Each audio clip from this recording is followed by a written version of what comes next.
we're going to start. We're on the pages that I sent you. This is page 5. And we're going to be talking now about this line in the tour of Yichtov ala klaf, shehu mu'bad l'shem tefillin l'tzad habasar. So he needs to write, when you write the tefillin, has to be written on klaf that has been worked for the sake of tefillin on the flesh side.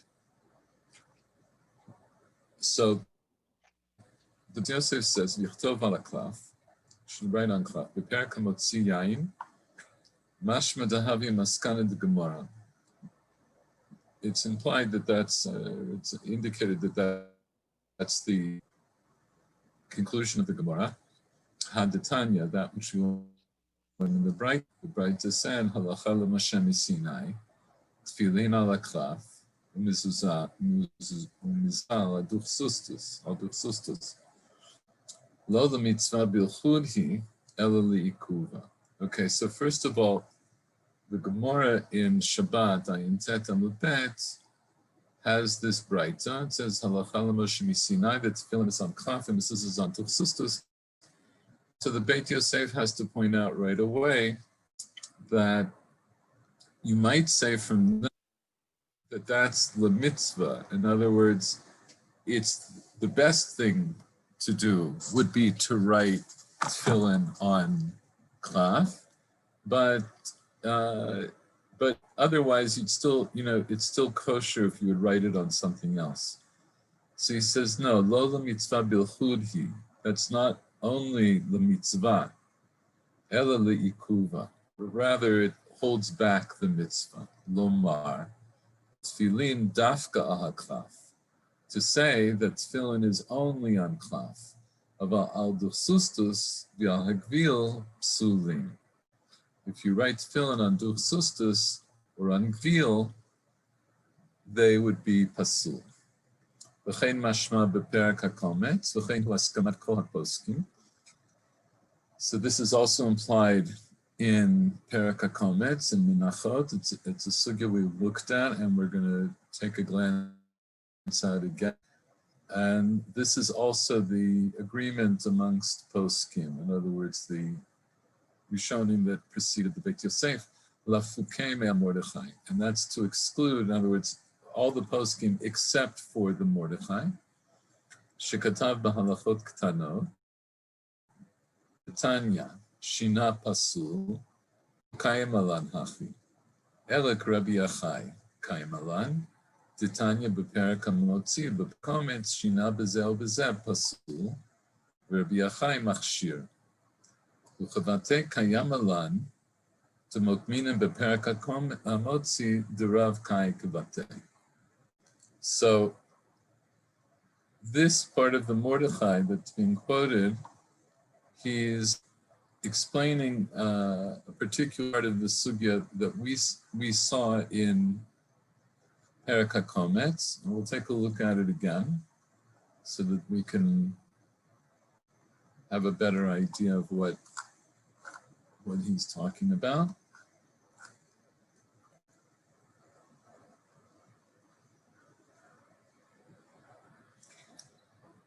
So we learned this sugya when we were talking about sirtut, but at the time I said we'll learn the whole sugya because it's going to become relevant later. So this is the later. Now it's becoming relevant. So let's go back over this for a minute. Sefer Torah Shebala Tefillin Shebalu Ein Osin Mehen Mezuzah Lefi Shein Moridin Mekdusha Chamura Dusha Kala.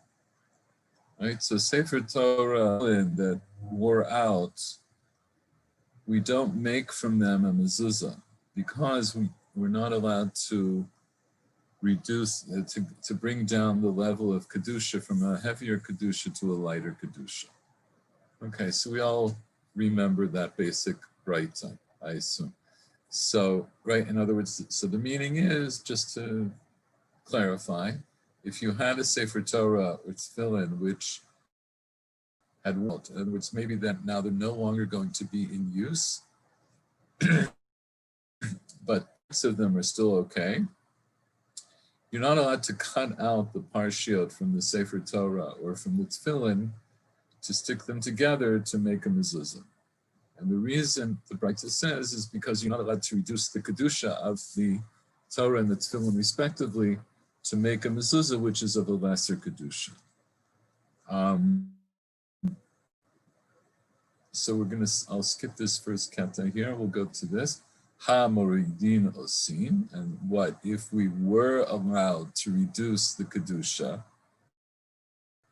Would we be able to make a mezuzah from tefillin? Bahatanya, we were in a braita. Halacha l'Moshe Sinai, tefillin ala klaf, mezuzah al duchsustus. Klaf b'makom basar, duchsustus b'makom se'ar. We learn in a braita that Halacha l'Moshe Sinai tells us that tefillin have to be written on klaf, and mezuzah has to be written on duchsustus. And so therefore what's the kasha from the Gemara?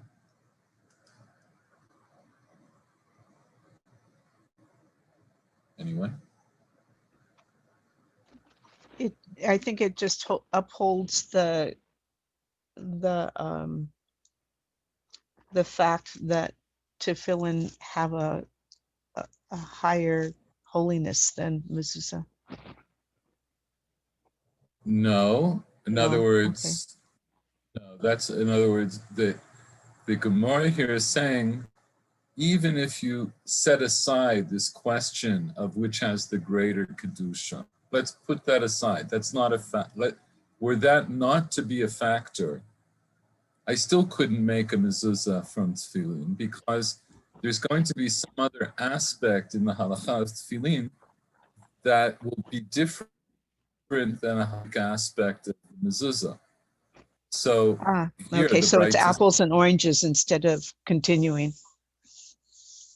Yeah, so in other words, we're going, this braita here, this braita of Halacha l'Moshe Sinai tefillin ala klaf, that seems to now differentiate in a substantive way between tefillin and mezuzah. So the braita says on klaf, and mezuzah is on duchsustus.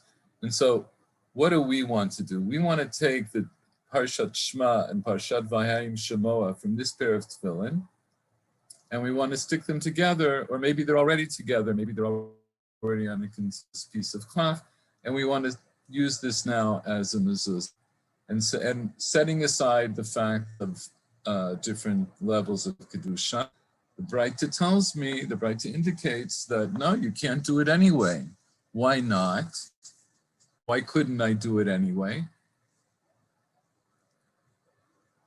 Because the tefillin has to be written on the klaf, and not on the duchsustus. So how can I just use it instead? How can I write a tefillin from the zuzah, but it's written on a different material?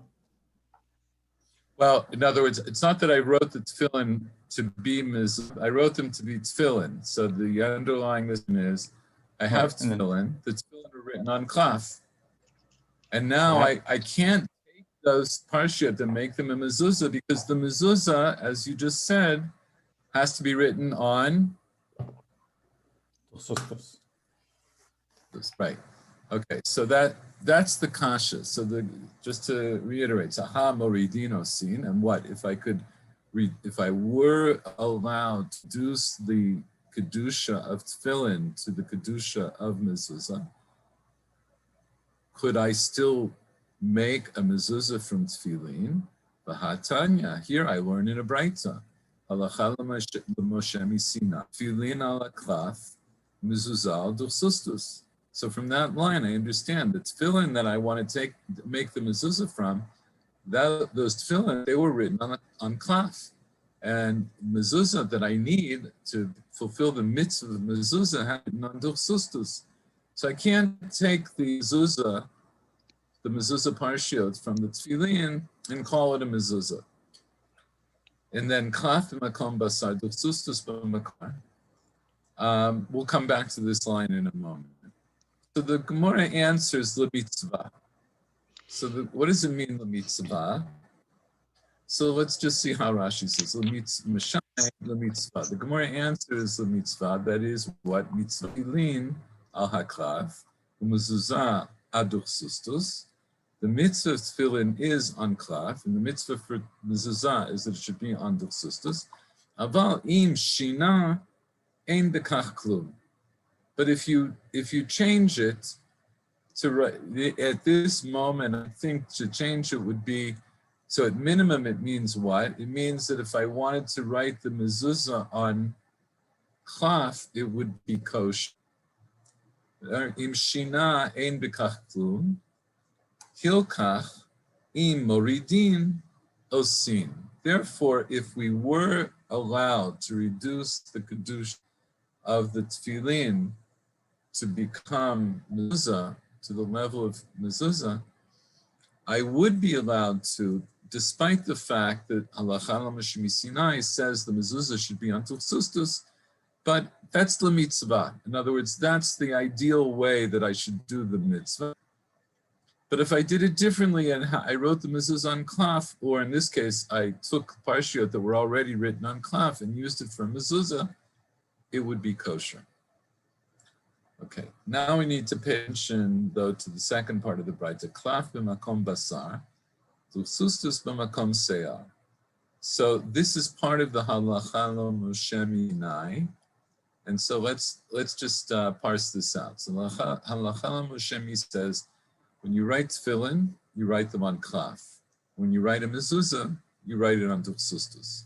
Klaf b'makom basar. In other words, when you're writing tefillin, you're writing on klaf. So klaf, of course, has two sides. It has a basar and has a seyar side. It has a side that's next to the flesh or that's next to the hair.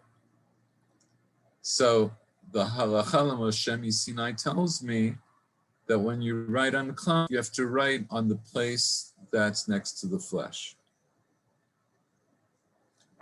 And then duchsustus b'makom seyar. Similarly, duchsustus also has a flesh side and a hair side. But when you write on duchsustus, you write on the hair side. Right? Okay. So now, v'hatanya, shina pasul. But we also learn in a Braita, shina, if you change it, if you change what the Braita said, it's pasul. In other words, just so this, just to like literally what's going on. So we have this Braita, which I've highlighted, and then I have a Braita was appended to that Braita, right? It was like an appendix to the Braita.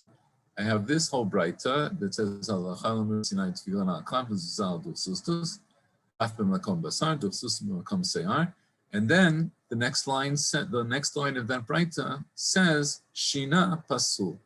If you change, it's pasul. So what's the kasha? If I change it, it's pasul. So why is that a problem? If I change what? What's the assumption? If I change what, it would be pasul. If you're writing tefillin on the side that's of the body, and then if you write mezuzot on the side that's the hair, there's a conflict there if you try to change and write one of the other on the other side. Okay, first of all, what you're saying is definitely a possible understanding of the way we would understand the Braita. And in fact, we'll see Gemara is going to pick up on exactly what you said. But at this moment, let me reorient ourselves. The Gemara's basic question was this, right? Hamdin osin, right? That if I can set aside the issue of Kedusha, would I be allowed to make a mezuzah from tefillin, right? That's the real question that the Gemara is dealing with. That's the main question. So the first question that I skipped the very first question, but the first question that we dealt with, we said, Hamaridin osin, that in other words, if Kedusha is not an issue, but I have another issue. What's my other issue. The tefillin would have been written on klaf, and the mezuzah would be written on duchsustus. So I can't make the mezuzah from tefillin, because the mezuzah has to be on duchsustus, and the parshut that you're going to take from the tefillin are on klaf. So the Gemara answered that question. They said, lemitzvah. They said, no, that's not a problem, because the idea that you have to write the mezuzah on duchsustus, that's lemitzvah, but if you write it on klaf, in other words, if you change it and you write it on klaf, it would be kosher. And so therefore, I could take parshiot that were already written on klaf from tefillin and just use them as a mezuzah. So then the Gemara on that question, on that answer says, Shina pasul. If you change it, it's pasul. So if you change what? If you change what, he's pasul. That if you change, right, the assumption in the with the Braita, the assumption is that it's talking about the mezuzah, that if you change the mezuzah to be written on klaf instead of duchsustus, that it would be pasul, and then that would conflict with what we just said before, which was the mitzvah. Exactly, right? So this is a kasha on what just came before. You wanted to say that tefillin al klaf and mezuzah al duchsustus, that's the mitzvah, but it's not ma'akev. In other words, if I wanted to change it and write the mezuzah on klaf, that would be kosher. But hatanya, shina pasul. Here I have a braita that says that if you change it, it's pasul. So at this stage in the Ra, the main thing that the Gemara assumes that shina refers to is this: mezuzah al duchsustus, shina pasul. If I change to write mezuzah not on duchsustus, it will be pasul. So the Gemara answers, but tefillin. That is what? When the Braita says shina pasul, that's actually only talking about tefillin. Meaning what? That tefillin ala klaf, if you change writing tefillin on klaf to writing on something else, on duchsustus, that's what's pasul. It's only referring to writing tefillin on something other than klaf. But mezuzah, I would still the Gemara is saying, I still maintain that's the mitzvah, and I could write also on klaf. So then the Gemara says, V'ha Tanya, shina bein bazeh uvein bazeh pasul. Right? If you change, whether you change this or whether you change that, it will be pasul. So what's the this and the that the Gemara assumes is being spoken about? Either if you change tefillin to be written instead of klaf on duchsustus, or if you change mezuzah instead of being written on duchsustus to be written on klaf. Both are problematic. Exactly. Right? At this point, the Gemara says, just like Ron said, Shina ben bazel ben bazeh pasul. In other words, your contention that if you change its pasul only refers to tefillin is belied by this other braita, which was also appended to our original braita. And according to this other braita, according to this appendix, it says whether you change the tefillin or the mezuzah, this is how we understand it. Bein bazel vein bazeh pasul. So the Gemara also answers, Ide v'ide b'tefillin. Both the bazeh and the bazeh, this and this that's mentioned in the Braita, actually both referring to tefillin. And now we'll come to what Jeanette said. Right? V'ha dekatvinhu aklaf b'maksear, v'ha dekatvinhu aduchsustus b'makom basar. So, before I translate that, let's just go back, and this is to support again what Jeanette said. In other words, you were right to say shina. It's not immediately. If I'm reading this, and then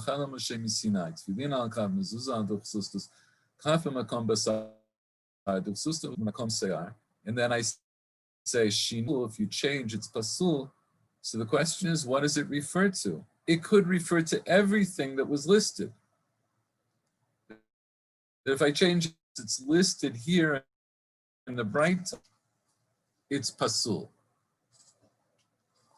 It's a reasonable understanding because it's clear. So the Gemara wants to say in its first answer that actually it only refers to tefillin, and it only refers to this part about tefillin ala klaf. And then the Gemara says, right, has a kasha on that, shina bein bazel vein bazeh pasul. That implies that it will refer both to tefillin and mezuzah, that if you change the klaf to duchsustus or duchsustus to klaf, it will be pasul. So the Gemara says, no, shina bein bazel vein bazeh refers to this other part of the Braita. It refers to this. If you change to write, yeah, we're talking about, if we're only talking about tefillin, right? Ide v'idi b'tefillin. Bein bezeh is only referring to tefillin. So what are two, how can you have two tefillin? So it's hadakat vinhu aklaf se'ar is shina, if you choose from writing the tefillin on klaf b'makom basar to writing on klaf b'makom se'ar, that would be a psul for the tefillin, which can which be written on the klaf b'makom basar. And this, the other this, would be if you wrote on duchsustus on the basar side. In other words, that if you wrote here, it would have to refer to the mezuzah because we already established tefillin can only be written on klaf. So it means but the bein bezeh, shina bein bezeh refers to these two lines, right? If you change to write klaf and makom basar, duchsustus makom se'ar. Actually, what I just said a moment ago doesn't seem to be what the Gemara means, but in other words, it means like this.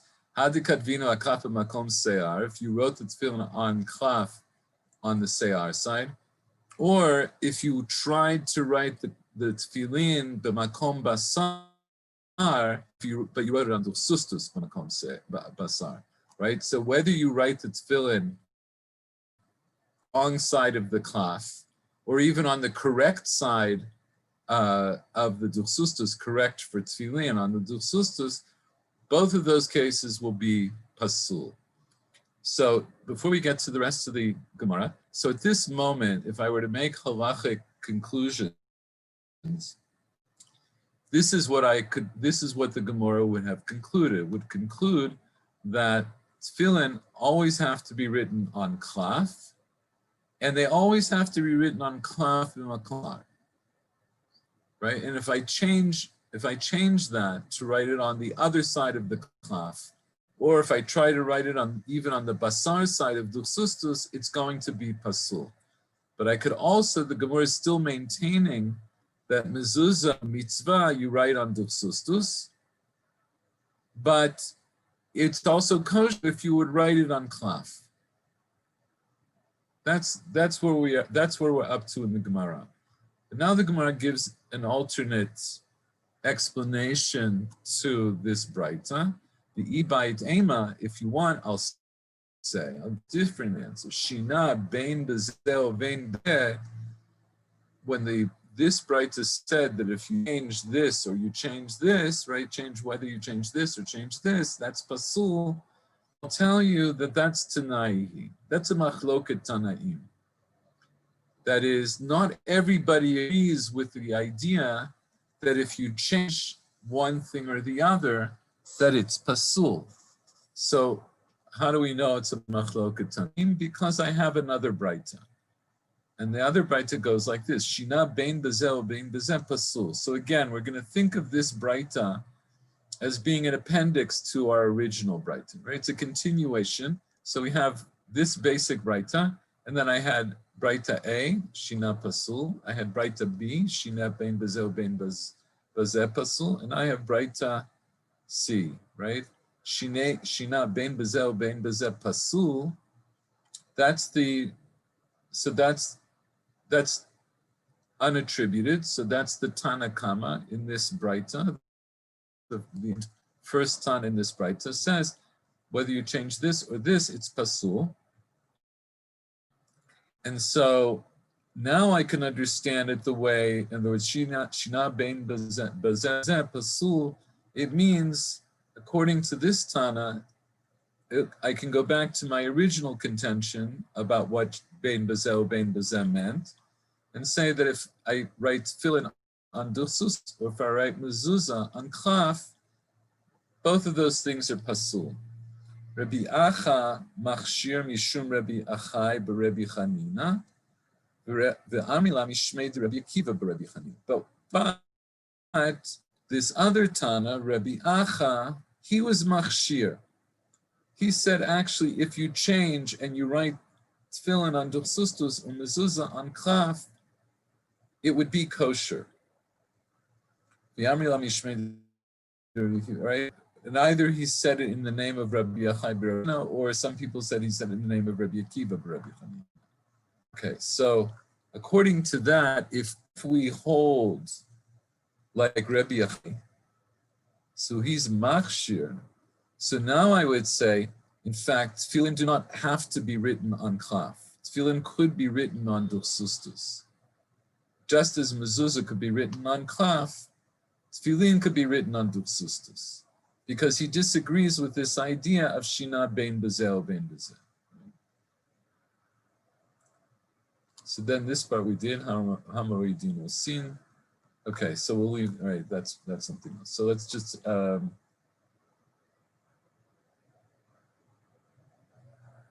okay, let's leave that. Okay, so this is the basic sugya that the Beit Yosef is referring to when he's talking about the Mordechai. So now let's go back and see what he says in the name of the Mordechai.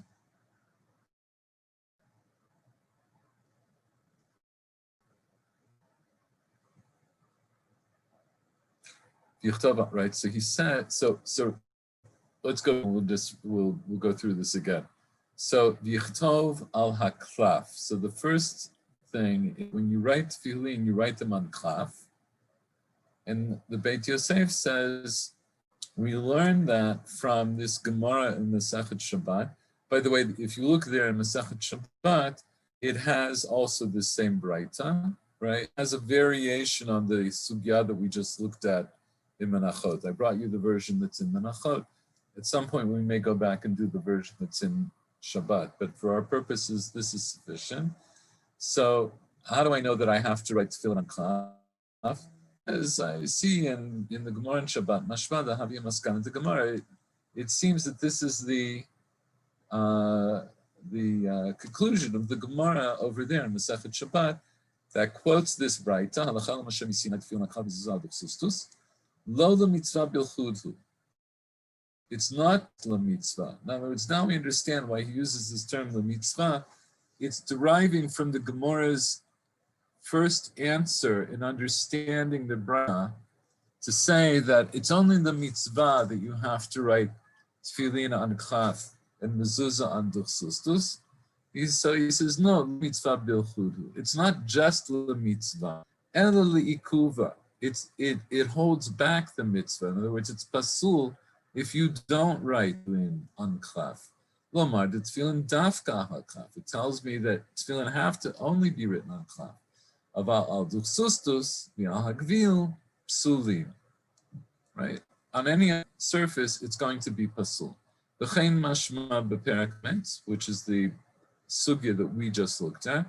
V'chein hu askamat kol poskim. And that's the agreement amongst poskim. Mordechai, to exclude the Mordechai who held, as we see, like Rabbi Achai in the sugya that we just saw. Shekatav alachot ktanot v'tanya shina pasul, right? That if you changed it, it's pasul, and if you changed writing tefillin al haklaf to be writing on duchsustus, that's pasul. So the Mordechai says lo kayam alan hachi. That's not how we hold the halacha. Ela Rabbi Achai kayam alan. We actually hold like Rabbi Achai. Titanya beperek hamotzi beperek hakomitz shina bazeh ubazeh. Rabbi Achai machshir. right? So that's what we just saw in the Gemara. So Rabbi Yochanan is machshir. He's machshir if you change from writing tefillin ala klaf to writing them on duchsustus, or if you write mezuzah on writing mezuzah on duchsustus to writing mezuzah on klaf. And the Mordechai continues, ukavate kayamalan, and we hold like him. The Perikamotzi, Amotzi derav kai kavate. How does he know hold like Rabbi Yochai? Because if we would learn the rest of the sugya in Perikamotzi, we could see that Rav holds like Rabbi Yochai. And why is that important? Okay, so because Rabbi Yochai was a Tana, Rav is an Amora, and so, generally speaking, if there's a machloket Tanaim, it's here, right? We saw there's a machloket between Rabbi Yochai and the Tanakama of the Braita. So an Amora can come along and say, we paskin like one, we hold like one or the other. And the Mordechai is saying that Rav, who was an Amora, who came later, he held like Rabbi Yochai. So that's proof that that's the halacha. Right? But nonetheless, this whole section that we just learned about to understand the Mordechai, we don't hold like the Mordechai. We hold like all the other poskim who hold that halacha there, in fact, is like the Tanakama there, that we do not write tefillin except on klaf. We only write tefillin on klaf. Okay, so that's the first part. Yichtov ala klaf. So now we know we have that the what we're writing on has to be klaf. Now we're on this page 6. Voduksustus b'makom seyar. B'nechleku amaforsh perush klaf v'duchsustus. And there's a difference of opinion amongst the commentaries. In other words, again, amongst the rishonim, about what klaf, what is the definition of klaf, and what is the definition of duchsustus. Sheharan katav, right? So the Ran, I think we'll just read it from the Beit Yosef. There's a very long Ran that discusses this. And it's a very important Ran, but we're going to take advantage of the brilliant edit that the Beit Yosef did just to extract the salient points for our discussion. Just also to remind us, or if you don't know, so the Ran was, Ran is short for Rabbeinu Nissim. He was one of the rishonim who wrote his chidushim, he wrote his commentary around the Rif, right? So way back in the first class that I gave a little bit of an introduction, we talked about the Rif, and that he wrote a very phenomenal, important halachic code. And I mentioned at that time that it was such a widely studied code that some rishonim chose to write their commentaries around the Rif, partly to explain the Rif, but mostly because they knew that people who then be learning the Rif learned their Perush, right? It was like a way, or I shouldn't say an easy way, it seemed like a good way to disseminate their learning.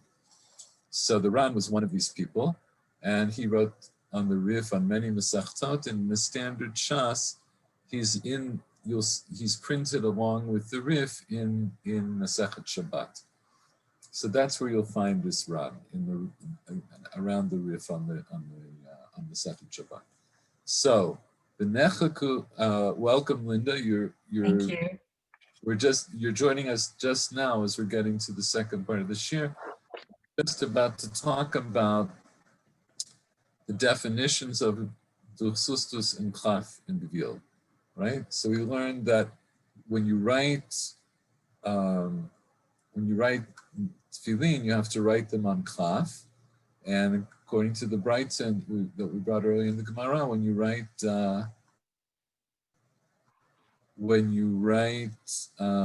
mezuzah, you're supposed to write on duchsustus. The Beit Yosef goes on to say, right? There's a machloket between the commentaries about the explanation, or it's the understanding of what is klaf and what is duchsustus. Shaharan v'perek hamotzi yain, right? In this sugya that we alluded to earlier, b'shem harambam, shehaor b'shat ibudo chokino to l'shnayim. That the skin, at the time it's being worked, right? When you're working it, when you're working the leather, when you're working the skin, it's divided into two. V'hachelik hadabuk lebasar.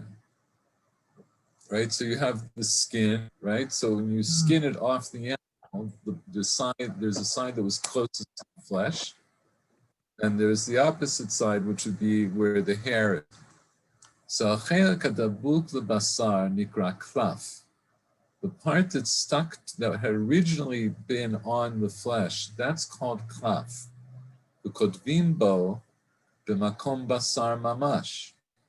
Write on it in the place where it was stuck to the flesh in actuality. V'achelik shelitzad haseyar, the upper section that had the hair in it, hu hanikra dus. That's called duchsustus. V'kotvim bo b'makom seyar mamash. And when we write it, when we work the duchsustus, and we removed all the hair, we're going to write on the hair side. The katav shekein dat Ramban, v'chein dat Rashba b'tshuva. And he says that this is also the opinion of the Ramban, and this is also the opinion of the Rashba and the Tshuva. So now to understand exactly what this is, let's look at the nifty illustration that I sent you. Just a second.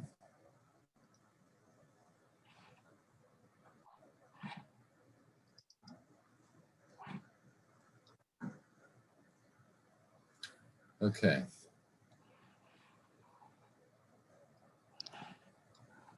It's a little too big. Let's move this.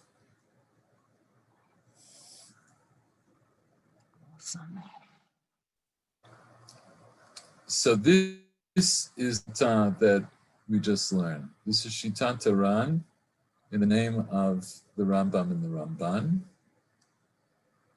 So this is like a cross section of the skin. Actually, hold on one second. I had another illustration I didn't send you, but I don't know if this will help us or not, but I'll just show you. As I was researching this, I found this illustration. So this is a cross section of skin, of animal skin. So there's this very thin layer on top, and that's squamous epithelium, right? Which is a bunch of cells that are like a very, very thin coating to the skin. And then this purplish part is the epidermis. And then below that, you have the dermis. So the parts that we're going to be talking about, as far as I can tell, the way I've always understood this, this discussion is this heavy line I made on top.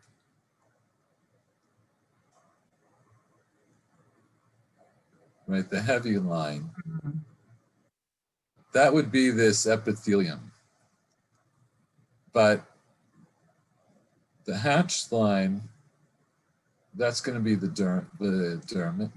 epidermis, and then the unhatched line, the lower, thicker line, that would be the dermis. Okay, so what then described was the following. If I take the whole piece of the whole skin, so we have the upper side, right, where I made these little prickings, which you have to use your imagination, and that's the hair side. And then the lower side, right, was next to the basar. Right? So the upper side is where the se'ar was, where the hair was. The lower side was next to the actual flesh of the animal. Now, if I remove all the hair and I do the ibud, I do the working of the skin with afatzim, that whole skin is called gvil.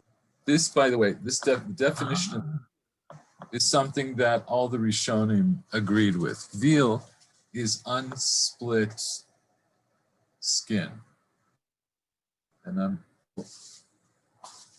switch for a second to my camera. Just to switch to my camera so that you can see some.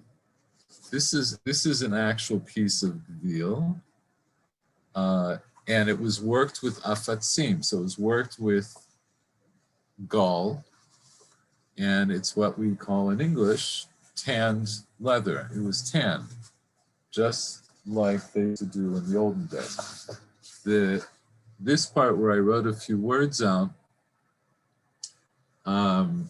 this is the hair side, right? So when you remove the hair from the skin, that side is very smooth. That's the patent leather side. If you have very, very smooth leather, that you're using the side that had the hair. The other side, which was next to the flesh, is somewhat rough, and that's the suede side. That's what you make suede from. Now, I'm not going to be able to focus well enough in this, even with my fancy camera hooked up, but if you were to look at this from the side, you can see the two layers. If you have like a leather belt or something, and then you look at it from the side, if it's leather, you can see both of the layers, even if it's dyed. And oh, frozen. Hang on.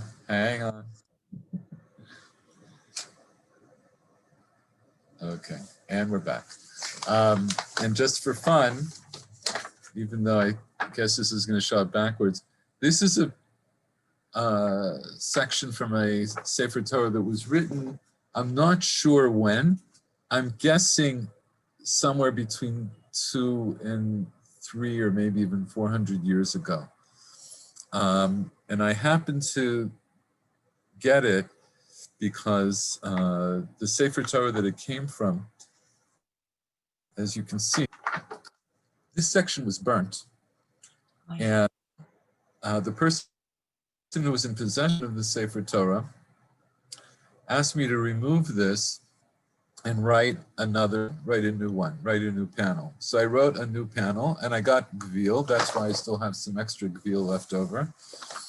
And they never asked me to give them the original one, so I kept it for my own purposes. But if you ever see a Sefer Torah that's on this kind of very dark skin and the back looks like it, like it could be suede, it means it was written on gvil. Some people make the mistake, and I've seen this made often, when they see it, they think it's written on deer skin, which has no basis in fact. In principle, you can write a Sefer Torah on deer skin, but it would be really difficult to get enough hides together to make a whole Sefer Torah. And you'd have to take from very young deer, because a fully grown deer, the skin is extremely thick and you wouldn't be using it to make parchment or veal or anything. Anyway, I just wanted to show you some actual veal. Let's go back to our illustration. So if you remember, in the Braita that we learned, it says you write tefillin on klaf b'makom basar. And you write mezuzah on duchsustus b'makom seyar. According to this shita, the top layer, once you remove the hair, and you split it away from the bottom layer, that's duchsustus. And then you would write mezuzah on this top layer, on the hair side. And the bottom layer, once it's split off, is called klaf. And you would write tefillin on the side that was next to the flesh in reality. In other words, tzad basar, that like mamash. That's what he was indicating. That's what the Ran was indicating in the way he phrased it. So I also just want to point out that we don't actually split skin, and rishonim also apparently were not familiar with a way to actually split skin. The way. Yeah. Sorry, go ahead.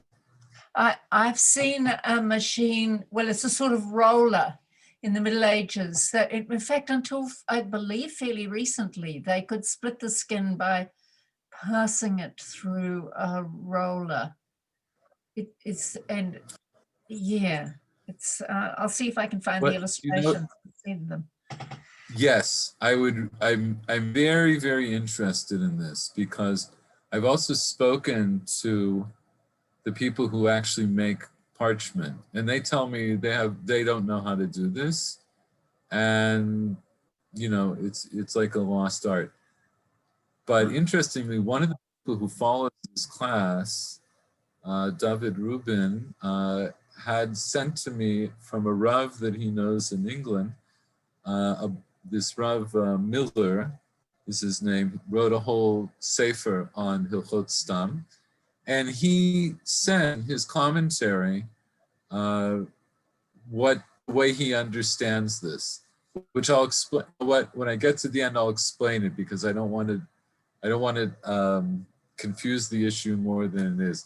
But he claims that this can be done even now, but not necessarily the way that we might think, not necessarily the way that it seems like it is from the way I'm laid out.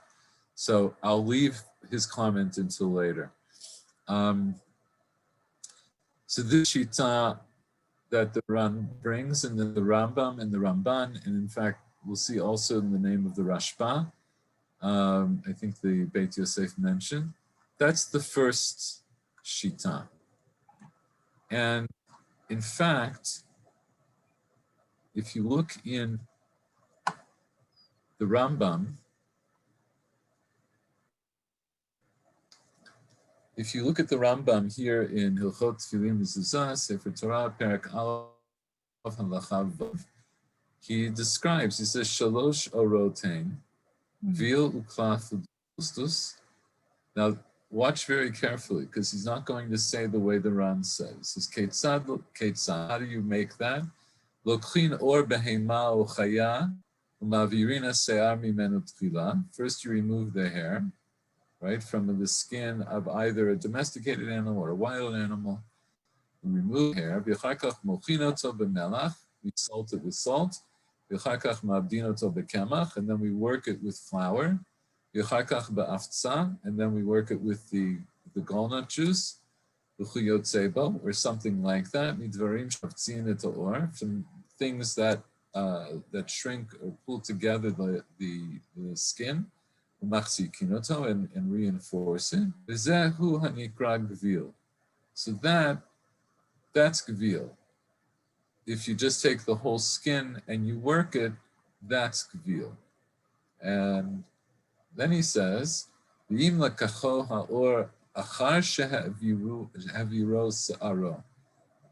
they took the skin after they removed its hair, and they split it in thickness, and they split it widthwise into two. kamosha ha'abdanin, just the way the people who work skin do, which Linda, hopefully you'll be able to show us in that. Ad shiyu shnei orot, and it makes it into two skins. Echad dak, one is thin. Hushemimul hasei, that's the part that's next to the hair. And as we saw in my anatomical illustration, what he means there is the epidermis, right? The outer dermis, and that's relatively thin. It's thin relative to the dermis, the layer that's underneath. Basar, right? The thicker part is next to the flesh. They worked it with salt, and again also with flour, and again with yafatzim.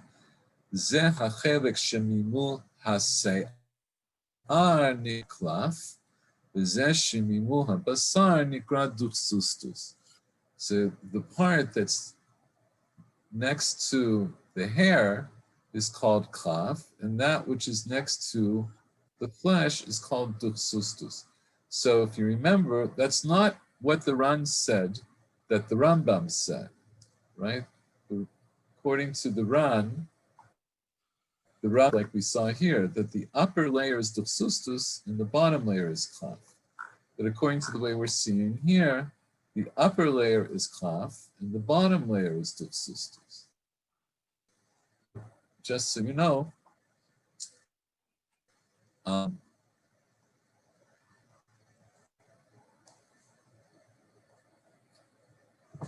we're looking at the Kesef Mishnah, which was Yosef Karo's commentary on the Rambam's Mishnah Torah. And he points out, Yesh Girsot Mechulafot B'Lashon Rabbeinu. They're actually differing, opposite versions of what the Rambam said. The Rabbeinu here, of course, refers to the Rambam. When we learn the Tur, Rabbeinu refers to the Tur, but when we're learning the Rambam, refers to the Rambam.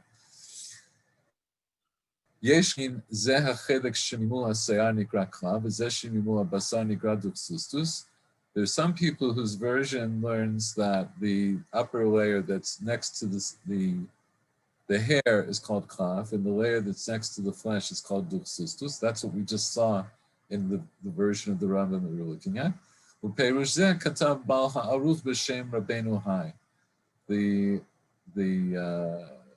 The author of the Aruch wrote that explanation in the name of Rabbeinu Hai. Rabbeinu Hai was one of the Gaonim. He's one of the earlier poskim shortly after the Gemara.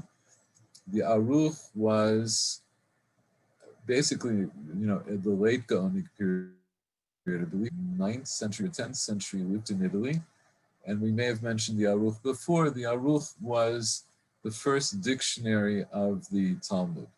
He wrote a dictionary of the Talmud, and as part of his dictionary, sometimes he would go into longer, explanations. And this is the way in his dictionary he quotes Rabbeinu Hai, and he says that this is how Rabbeinu Hai understood that the upper layer is called the upper layer next to the hair is called klaf, and the lower layer next to the flesh is called duchsustus.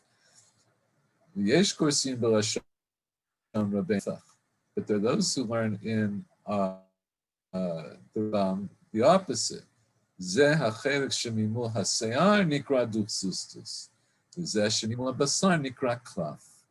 Right? So that's why I had to bring two illustrations, because they're two conflicting Sa'ot in the Ram, but not only. In other words, there are two conflicting understandings of these terms, the definitions of these terms. The Chatav Haran Zal b'Shabbat Perak HaMotzi Shezedat Rabbeinu. The Ran brings this latter girsa in the Rambam.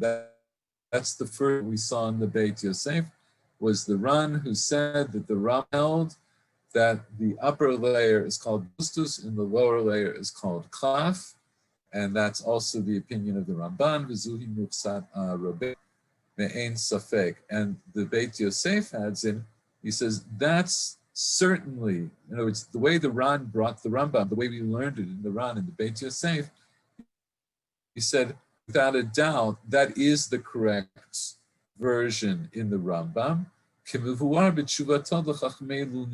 the Rambam actually, in addition to writing what he wrote here in the Mishnah Torah, he wrote a responsum to the Chachmei Lunil, if you learn the Rambam's Tshuvot, part of the first section of the Rambam's Tshuvot are mostly just to stum people who are asking him questions. He doesn't usually address them by name. And those Tshuvot are, for the most part, written in Judeo-Arabic. They asked him in Judeo-Arabic, that was their lingua franca, and he replied to them in Judeo-Arabic. But he also started getting queries from Lunil, from France. And those people were Rabbanim. They didn't necessarily speak Arabic, and also because they were Rabbanim, they used rabbinic language. And so he goes in rabbinic Hebrew, and we have them. I could show you he actually has 3 tshuvot that discuss Gvil, klaf, and duchsustus, and he makes it very explicit that he holds that the upper layer that's next to the skin, that's the duchsustus, and the lower layer next to the skin, next to the flesh, is the klaf. I'm sorry, I said that. No, right? Yeah, I said that right. Okay. And okay, we don't have to read the rest of this. And I want to finish up because now it's 9:30. Let's go back just to finish off. Now we'll have to continue this next time. Let's go back to the and just finish off what we're seeing in the Ran. Okay, so we saw this now in the Ran. He says, and then he brings the Ran, and the Ran gave his explanation in the name of the Rambam, and that's also the Ramban.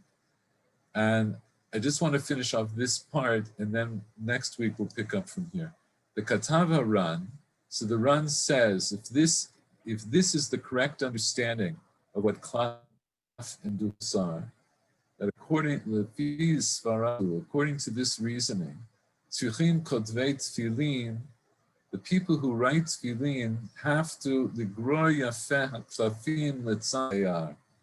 they have to rub down.